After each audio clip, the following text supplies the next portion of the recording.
Hello guys, எல்லாருக்கும் வணக்கம். இன்றைக்கி பார்த்தீங்கன்னா நாங்கள் பொங்கல் பார்த்தீங்கன்னா செலிப்ரேட் பண்ண போகிறோம்.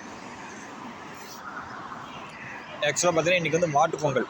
நேற்று தான் பார்த்தீங்கன்னா பொங்கல். நேற்றே செலிப்ரேட் பண்ணலான்னு பிளான் பண்ணியிருந்தோம். ஆனால் பார்த்தீங்கன்னா நேற்று பொங்கல் பார்த்தீங்கன்னா கொண்டாட முடியல. நேற்று பார்த்தீங்கன்னா இருக்கிற ஃப்ரெண்ட்ஸில் பாதி பேர்த்துக்கு மேலே பார்த்தீங்கன்னா நேற்று ஷிஃப்ட் இருந்துச்சு. அதனால் பார்த்தீங்கன்னா நேற்று எதுவுமே பண்ண முடியல. இன்றைக்கி பார்த்தீங்கன்னா ஓரளவுக்கு பார்த்தீங்கன்னா கொஞ்சம் பேர்த்துக்கு மட்டும் தான் ஷிஃப்ட் இருக்குது. அதுவும் பார்த்தீங்கன்னா அஞ்சு மணிக்கு மேலே பார்த்தீங்கன்னா எல்லாத்துக்கும் முடிஞ்சிடும். ஸோ 5 மணிக்கு மேலே ஃபங்க்ஷனை செலிப்ரேட் பண்ணலான்ட்டு எல்லாத்தையும் பார்த்தீங்கன்னா வீட்டுக்கு இன்வைட் பண்ணிக்கிறேன். அதுவும் இல்லாமல் பார்த்தீங்கன்னா வீட்டில் பார்த்தீங்கன்னா இன்றைக்கி என்னென்ன செய்ய போகிறோம்னா பொங்கல், அப்புறம் பார்த்தீங்கன்னா தோசை, அப்புறம் பார்த்தீங்கன்னா ஜூஸு, அப்புறம் பார்த்தீங்கன்னா ஒரு ஸ்வீட்டு, இதை மட்டும் செஞ்சு செலிப்ரேஷன் பண்ணி முடிச்சிடலாம் அப்படின்னு பிளான் பண்ணிக்கிறோம். நைட்டு டின்னருக்கு மட்டும் இதெல்லாம். ஏன்னா 5 மணிக்கு வந்தால் பார்த்தீங்கன்னா எல்லோரும் ஒரு 9 மணி வரைக்கும் இருப்பாங்க. அதுக்கு மேலே பார்த்தீங்கன்னா பஸ்ஸு ட்ரெயினில் கொஞ்சம் கஷ்டம்ன்ட்டு எல்லோரும் பார்த்தீங்கன்னா ஒரு சீக்கிரமாக கிளம்பிடுவாங்க 9 மணிக்கு அப்புறமே. ஸோ ஒரு 4 மணி நேரம் தானே அப்படின்ட்டு இந்த தோசை பொங்கல் இதை மட்டும் வச்சு செலிப்ரேட் பண்ணிடலான்னு பிளானிங்கு. நேற்றே பார்த்திங்கன்னா தேவையான பொருட்கள்லாம் வாங்கியாச்சு. இப்போ பார்த்திங்கன்னா நான் ஸ்வீட் வாங்க போயிட்டுருக்கிறேன். கடைசியாக ஒரு ஸ்வீட் மட்டும் வச்சு கொடுத்தா கரெக்டாக இருக்கும். நேற்று பார்த்திங்கன்னா லிஸ்ட்டில் இருந்துச்சு, ஆனால் எங்கேயுமே பார்த்திங்கன்னா ஸ்வீட்டு கடை பார்த்திங்கன்னா இங்கே இல்லை. அதை பார்த்திங்கன்னா கொஞ்சம் தூரத்தில் இருக்குது. அதனால் பார்த்திங்கன்னா எல்லாத்தையும் பொருட்கள்லாம் கொஞ்சம் வீட்டில் வச்சுட்டு பார்த்திங்கன்னா மறுபடியும் நான் பார்த்திங்கன்னா ஸ்வீட் வாங்க போயிட்டுருக்கிறேன். இன்னும் பார்த்திங்கன்னா பொங்கல் செய்கிற வேலையில் ஆரம்பிக்கல. ஒரு 2 மணிக்கு மேலே பார்த்திங்கன்னா செஞ்சால் கரெக்டாக இருக்குன்ட்டு பிளான் பண்ணிங்க. ஏன்னா இப்போயே செஞ்சால் பார்த்திங்கன்னா ஆறிடும். ஆனால் ஒரு 2 மணிக்கு மேலே செஞ்சால் பார்த்திங்கன்னா ஒரு 4 மணிக்குள்ளே முடிஞ்சிடும். அவங்க 5 மணிக்கு வந்தாங்கன்னா ஃபஸ்ட்டு சாப்பிட்டு அதுக்கப்புறம் 9 மணிக்கு அப்போ கிளம்பிடுவாங்க. நான் உங்களுக்கு பொங்கல் செய்யும்போது பார்த்திங்கன்னா அந்த வீடியோவில் உங்களுக்கு காமிக்கிறேன். செய்யும்போதில் செஞ்சு முடித்ததுக்கப்புறம் பார்த்திங்கன்னா அதில் என்னென்ன டிஷ்ஷஸ் உங்களுக்கு காமிக்கிறேன். கடைக்கு போகிற வழியில் பார்த்திங்கன்னா பனி பெஞ்சு கிடக்கு. இந்த ரோட்டில் இருக்கிற பனியெலாம் பார்த்திங்கன்னா உருகிருச்சு. அதெல்லாம் உருகி தண்ணி மாதிரி போயிடுச்சு. இந்த பில்லு மேலே இருக்கிற பனி பார்த்திங்கன்னா உங்களுக்கு அப்படியே தெரியும் உருகாமல். சில நேரத்தில் பார்த்திங்கன்னா இந்த பனியை பார்த்திங்கன்னா வலிக்கி விட்ரும். இந்த ரோட்டு மேலே இந்த தரையில் இருக்கிற பனியெலாம் பார்த்திங்கன்னா மேலே காலை வச்சிங்கன்னா ஃபுல்லாக பார்த்திங்கன்னா இழுத்து விட்ரும். அதனால் பார்த்திங்கன்னா டெய்லியும் பார்த்திங்கன்னா இது மேலே பார்த்திங்கன்னா உப்பு போட்டு விடுவாங்க.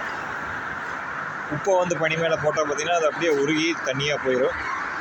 அதனால் பார்த்திங்கன்னா அதுக்குன்னே ஒரு வண்டியை வச்சுக்கிறாங்க.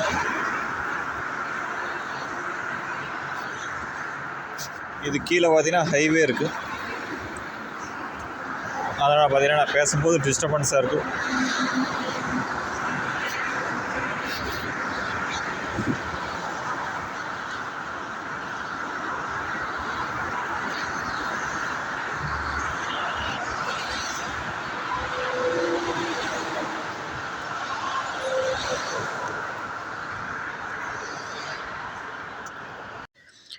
ஃபைனலாக பார்த்திங்கன்னா இப்படியே நான் ஸ்வீட்டு வாங்கிட்டேன் கடையிலேருந்து. இதான் பார்த்திங்கன்னா ஸ்வீட்டு 2 ஸ்வீட்டை வாங்கிக்கிறேன்.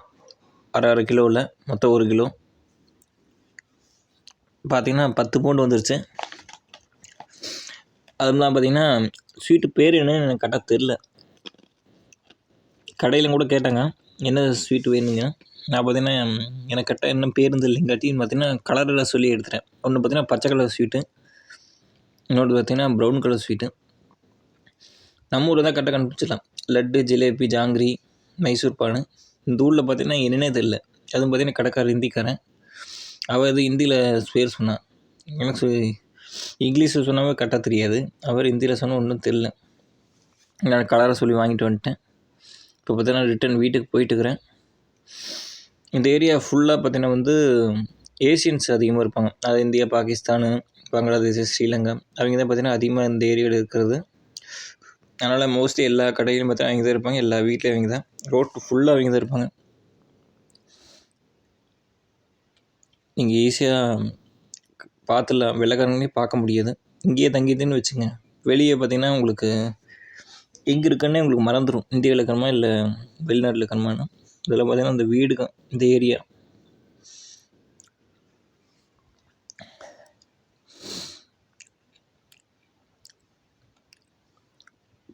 பார்க்கத்தான் பார்த்திங்கன்னா வெளிநாடு, ஆனால் பார்த்திங்கன்னா வந்து ரோடெலாம் பார்த்திங்கன்னா இப்படி தான் இருக்கும். கொஞ்சம் பேட்ச் ஒர்க் பண்ணி மேடு கிளி கொஞ்சம் ஒரு மாதிரியா இருக்கும். சிட்டி இன்சைட்லாம் பார்த்திங்கன்னா வந்து சூப்பராக வச்சுருப்பாங்க. சிட்டி அவுட்ரு வில்லேஜு இது மாதிரி சின்ன சின்ன இடத்துலாம் பார்த்திங்கன்னா கொஞ்சம் இது மாதிரி தான் இருக்கும். அந்தளவுக்கு மெயின்டைன் பண்ண மாட்டாங்க. அதுவும் இல்லாமல் பார்த்தீங்கன்னா இந்த நாட்டில் எப்போ பார்த்தாலும் மழை பெஞ்சு பனி பெஞ்சிட்டே இருக்கும். அதனால் எப்போவுமே பார்த்திங்கன்னா ரோடு இது மாதிரி தான் ஈரமாகவே தான் கிடக்கும், இல்லைனா பனி கிடக்கும் உறைஞ்சும்.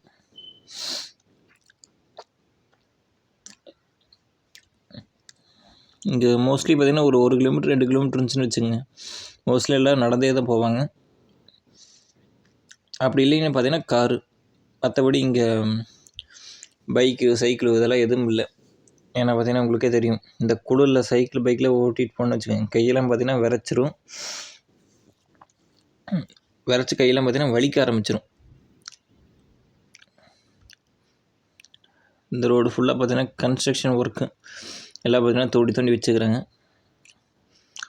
ஆனால் பாருங்கள், தோண்டி வச்சாலும் உள்ளே யாரும் விழுந்துடக்கூடாதுன்னு சும்மா அந்த அட்டை மாதிரி ஒரு பிளாஸ்டிக்கில் வச்சு சுற்றி கண்ணெலாம் கட்டி வச்சுக்கிறாங்க. இருட்டில் வந்து மோதிடக்கூடாதுன்னு பார்த்திங்கன்னா அந்த கோணியை வச்சுக்கிறாங்க. ஃபுல்லாக பார்த்திங்கன்னா அந்த ரோடு ஃபுல்லாக தான். நம்ம ஊர் தான் உங்களுக்கே தெரியும், இந்த அளவுக்கு பார்த்திங்கன்னா பாதுகாப்பு வச்சுருக்க மாட்டாங்க. இங்கே பார்த்திங்கன்னா ஃபுல்லாக நல்லா க்ளோஸ் பண்ணி வச்சுருக்காங்க, உள்ளே நுழைய முடியாத அளவுக்கு.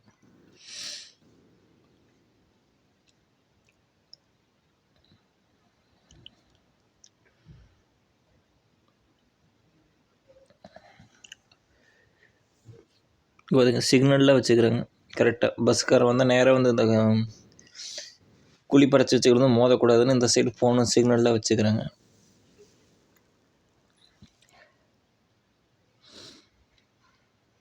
பாருங்க, பெடஸ்ட்ரியன்ஸ் நேராக போகாதீங்க, இந்த சைடு போய். எப்படியோ ஹைவே தாண்டிட்டேன், அதனால் பார்த்தீங்கன்னா கொஞ்சம் சத்தம் கம்மியாகிடுச்சு. இந்த பில்டிங்கை பார்த்தா உங்களுக்கு நான் ஒரு சென்னையில் பார்த்தீங்கன்னா மோஸ்ட்லி இது மாதிரி தான் ஃப்ளாட்டில் பார்த்தீங்கன்னா இப்படி தான் இருக்கும். எங்கள் ஊரில் பார்த்தீங்கன்னா இது மாதிரி ஃப்ளாட்டில் இல்லை, தனித்தனியாக வீடு தான் இருக்கும். நெக்ஸ்ட்டு பார்த்தீங்கன்னா ஒரு போலீஸ்கார் முன்னாடி போயிட்டுருக்கோம். அதான் சிக்னல் ஏரியா.